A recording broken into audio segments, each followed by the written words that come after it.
जय गुरु जी, शुक्राना गुरु जी। गुरु जी के अनमोल वचन, वचन नंबर 13। महापुरुषों के पद होते हैं और उनमें सबसे ऊपर सतगुरु होते हैं। वह मैं हूँ। मात्र एक सतगुरु ही सबके रोग अपने ऊपर ले सकते हैं और दुखों से मुक्त कर सकते हैं। हर कोई लोगों के मर्ज अपने ऊपर नहीं ले सकता, उन्हें आज्ञा नहीं है। वह सिर्फ लोगों को मार्गदर्शन कर सकते हैं।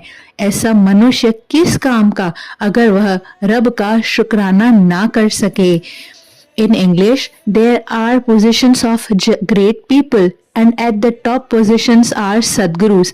I am that Sadguru. Only Sadgurus can take disease of all on themselves and can free the people of their sufferings. Anyone cannot take the sufferings of people on themselves. They are not allowed. They can only guide the people. What is the use of such men who do not thank the Almighty? जय गुरु जी, शुक्राना गुरु जी, अनंतम शुक्राना। Love you गुरुपा।